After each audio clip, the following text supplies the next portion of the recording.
Good morning to all of you. तो last video में हमने जो लैंग्वेज पॉलिसी थी उसके बारे में पढ़ लिया था। तो आज हम सेंटर स्टेट रिलेशंस जो केंद्र राज्यों के संबंध थे कैसे थे उसके बारे में जानेंगे। Restructuring the centre state relations is one more way in which federalism has been strengthened. तो केंद्र और राज्यों के संबंध में जो सुधार आया था, दोबारा से जो निर्माण किया गया, इनके संबंध में सुधार किया गया, वो एक ऐसा रास्ता था जिसके जो संघवाद था वो उसको मजबूती प्राप्त हुई। इन प्रैक्टिस उसके प्रैक्टिस करने में how the constitutional arrangement for sharing power work in reality depends to large extent on how the ruling parties and the leaders follow these arrangements. जो शक्ति की हिस्सेदारी है उससे जो संवैधानिक अरेंजमेंट्स हैं, व्यवस्था है, वो किस प्रकार का रूप लेगी, ये इस बात पर निर्भर करता है कि जो रूलिंग पार्टीज़ हैं, जो शासन करने वाली पार्टीज़ हैं, जो लीडर हैं, वो इस व्यवस्था को किस प्रकार इसका यूज़ करते हैं, ये इस बात पर निर्भर करता है। फॉर अ लॉन्ग टाइम, लंबे समय the same party ruled both at the centre and in most of the states. तो एक ही पार्टी ने केंद्र और राज्यों में शासन किया काफ़ी लंबे समय तक। दिस मीन, इसका अर्थ ये हुआ that the state governments did not exercise their rights as autonomous. तो जो स्टेट गवर्नमेंट थी उन्होंने अपने जो अधिकारों की मनमर्जी से वर्तों नहीं की थी। फेडरल यूनिट्स, संघीय व्यवस्था में, संघीय इकाई में, as and when the ruling party at the state level was different. जब जो शासक पार्टी थी जो रूल कर रही थी, सेंटर जो शासक पार्टी थी वो राज्य में अलग थी।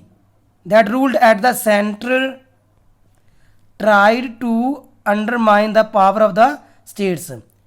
तो जो सेंटर के लेवल में जो अलग पार्टी थी, स्टेट में अलग पार्टी थी, सो सेंटर की पार्टी ने जो इस स्टेट की पावर्स की जो पावर स्टेट्स की जो पार्टी थी उसकी पावर्स को अनदेखा करना शुरू कर दिया।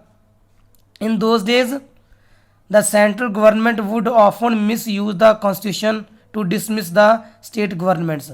तो उस समय में जो केंद्रीय सरकार थी वो संविधान का दुरुपयोग करती और जो स्टेट्स गवर्नमेंट को, राज्य सरकारों को डिसमिस करती। That were controlled by rival parties, जो के प्रति जो दूसरी पार्टी के द्वारा कंट्रोल किया जाता था। जो प्रतियोगिक पार्टी थी उनके द्वारा इनको कंट्रोल किया जाता था। This undermined the spirit of federalism. तो इससे जो संघीय की व्यवस्था की जो भावना थी, स्पिरिट थी, वो खत्म होनी शुरू हुई। All this change significantly after 1990। ये 1990 के बाद ये जो तब्दीली सी, महत्वपूर्ण तब्दीली थी, वो 1990 के बाद हुई। दिस पीरियड सा the rise of regional political parties in many states of the country. तो इस समय देश के बहुत सारे स्टेट्स में जो क्षेत्रीय पार्टी थी, स्थानिक, उनका उदय होना शुरू हुआ। This was also the beginning of the era of collision governments. ये जो टाइम था वो गठजोड़ की सरकारों का टाइम था। एक अकेली सरकार नहीं बनती थी, वो किसी पार्टी के साथ, अकेली पार्टी की सरकार नहीं बनती थी, वो किसी पार्टी के साथ गठजोड़ करके सरकार का निर्माण करती थी एट द सेंटर लेवल पर। Since no single party got a clear majority in the Lok Sabha. तो लोकसभा में किसी सिंगल पार्टी को बहुमत नहीं मिलता था। The major national parties had to enter into alliance with many parties. तो जो केंद्र की मुख्य पार्टी थी उनको दूसरी पार्टी के साथ जो गठजोड़ करना पड़ता था में, इंक्लूडिंग सेवरल रीजनल पार्टीज में जो स्थानिक क्षेत्रीय पार्टी भी शामिल होती थी। तो the form a government at the centre, तो केंद्र में सरकार बनाने के लिए। This led to a new culture of power sharing and respect for autonomy of state governments. तो इसके साथ ही एक जो सत्ता की हिस्सेदारी और जो राज्य की जो पावर्स की दुर्वर्तों ना हो उनके लिए एक नया ट्रेंड था वो शुरू हो गया। This trend was supported by major judgment of the Supreme Court. और इस ट्रेंड को जो न्यायपालिका के बड़े डिसीजन था उससे भी इनको बहुत बल मिला, ताकत मिली, इसकी उसने सपोर्ट की। That made it difficult for the central government, तो केंद्रीय सरकार के लिए ये मुश्किल हो गया था to dismiss state governments in arbitrary manner, अपनी मनमर्जी से राज्य सरकारों को भंग करना केंद्र सरकारों के लिए अब डिफिकल्ट हो चुका था। दस federal power sharing is more effective today, इसीलिए जो संघात्मक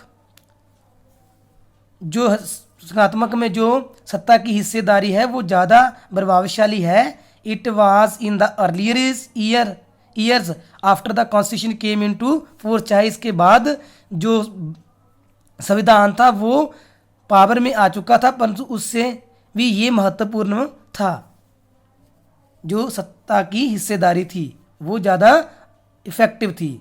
तो इसी के साथ जो हमारा चैप्टर वो कंप्लीट हो चुका है।